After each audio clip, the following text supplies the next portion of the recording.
Continuando con los temas relacionados a los logaritmos, en este video vamos a estudiar los antilogaritmos. ¿Qué son los antilogaritmos? Dice que consiste en encontrar el número al que se le extrajo un logaritmo común. En este caso nosotros tendremos el resultado de un logaritmo. Y con el antilogaritmo lo que vamos a hacer es encontrar el número que nos dio ese resultado. ¿Cómo vamos a hacer esto? Dice, para esto se debe elevar la base del logaritmo por el número dado. Si es un logaritmo común, sabemos que la base es el número 10. Entonces vamos a tomar el 10 y lo vamos a elevar por el número que nos den o por el número al que le querramos sacar el antilogaritmo. Veamos un ejemplo.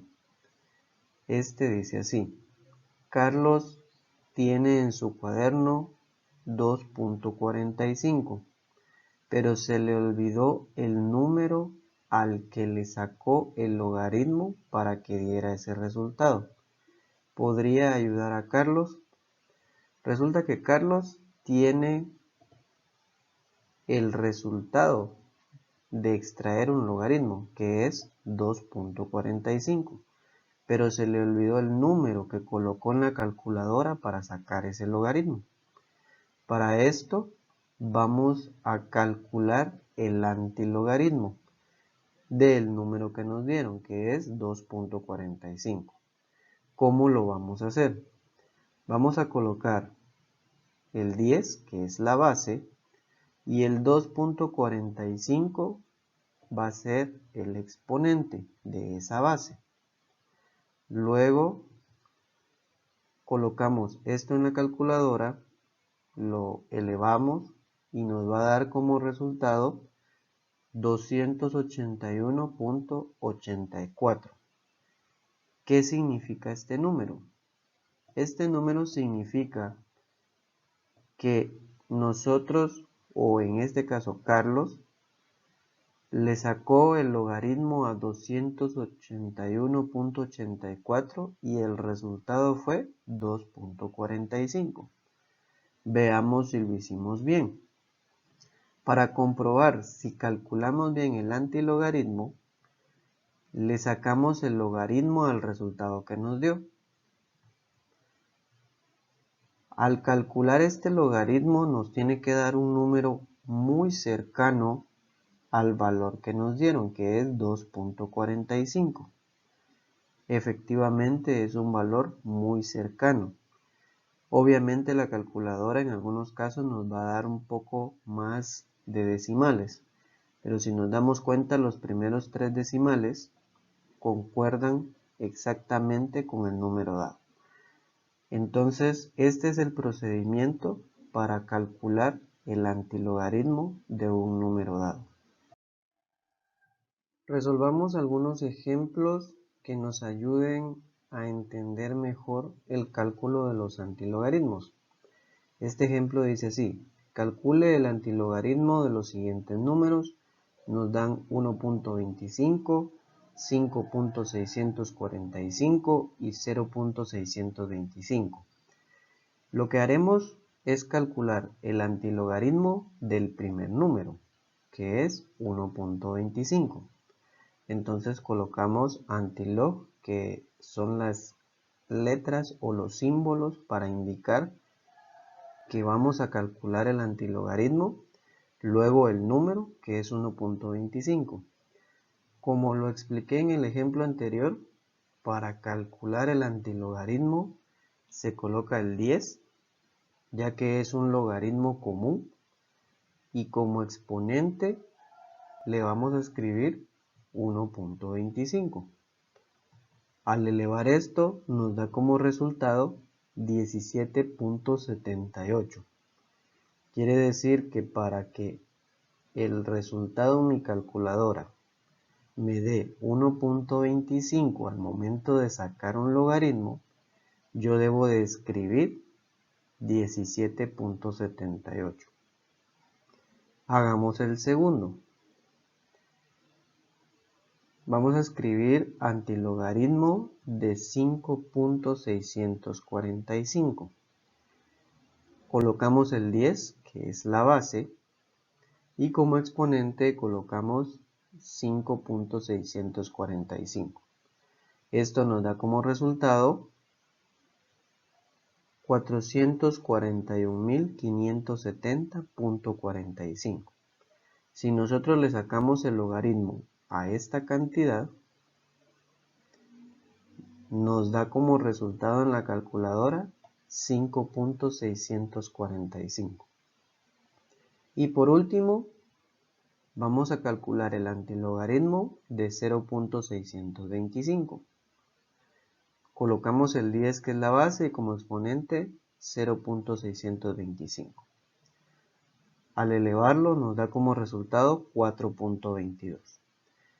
¿Qué quiere decir esto? Que si yo calculo el logaritmo de 4.22, el resultado que me brinda la calculadora es 0.625 o un valor aproximado a este número. Una de las aplicaciones de los antilogaritmos que más se destaca es la resolución de ecuaciones con logaritmos. Las ecuaciones con logaritmos son muy utilizadas en las matemáticas y son consideradas una de las más complejas, pero se debe a que muchos no tienen el conocimiento de cómo se trabajan los logaritmos o cómo se eliminan los logaritmos. El primer ejemplo de una ecuación con logaritmos, que es uno de los ejemplos más sencillos, es el logaritmo de 2x más 6 es igual a 1.07918.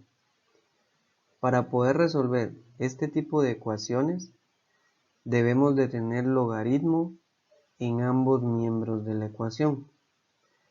Si nos damos cuenta, en el segundo miembro no hay logaritmo, solo hay un número. ¿Cómo vamos a hacer para que en ese miembro tengamos logaritmo? Lo vamos a hacer calculando el antilogaritmo de ese número. Para esto, ese número debe de estar solo, no debe tener una expresión a la par. Entonces calculamos el antilogaritmo de 1.07918. ¿Cómo hacemos esto? Colocamos el 10 y lo elevamos a ese número y nos da como resultado 12.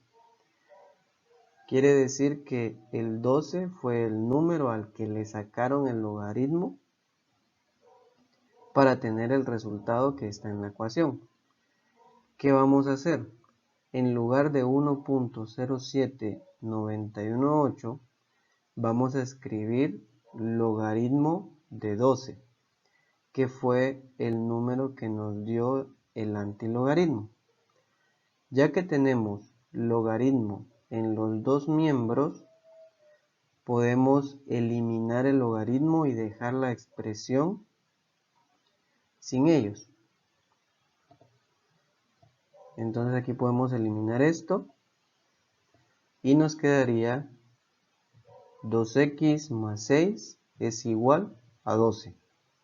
Esta ya es una ecuación normal como las que aprendimos en básico, donde podemos despejar la x. Para poder despejar la x, primero debemos de quitar el más 6. Pasa al otro lado como menos 6. Me quedaría 2x es igual a 12 menos 6. Resolvemos la operación que está en el miembro número 2, que es 12 menos 6, y nos quedaría 2x es igual a 6. Por último, el 2 que está multiplicando la x pasa a dividir y nos quedaría que x es igual a 6 partido 2. Hacemos la división y nos queda como resultado x es igual a 3. Quiere decir que el valor de x de esa ecuación es 3. Si nos damos cuenta, para poder resolver esta ecuación tuvimos que utilizar el antilogaritmo. Resolvamos un segundo ejemplo que dice logaritmo de 5x menos 3 es igual a 1.23045. Si nos damos cuenta, al igual que en la ecuación anterior, tenemos logaritmo en un miembro, pero no tenemos logaritmo en el otro, que es este. Quiere decir que tenemos que calcular el antilogaritmo de ese número para poder eliminar el logaritmo y poder continuar con la ecuación. Para esto volvemos a copiar el logaritmo de 5x menos 3 y calculamos el antilogaritmo de 1.23045. ¿Cómo vamos a calcular ese antilogaritmo? Colocamos 10 y lo elevamos a ese número y nos da como resultado 17. Quiere decir que para poder tener en la calculadora el resultado de 1.23045 se tuvo que colocar 17 o el logaritmo de 17. Entonces sustituimos ese número por el logaritmo de 17 en la ecuación y con esto ya tenemos logaritmo en los dos miembros. Ya podemos eliminar los logaritmos y nos queda la ecuación con una estructura normal a la que ya conocíamos. Nos quedaría 5x menos 3 es igual a 17. Para poder despejar la x, tenemos que pasar primero el menos 3, que es el término independiente, al otro lado como más 3. Entonces nos quedaría 5x es igual a 17 más 3. Luego resolvemos la operación que está en el segundo miembro, que es 17 más 3. Nos quedaría que 5x es igual a 20. Por último pasamos a dividir el 5 que está multiplicando con la x. Nos quedaría que x es igual a 20 partido 5. Hacemos la división y nos quedaría que x es igual a 4. Quiere decir que el valor de x para que la ecuación sea correcta debe ser 4.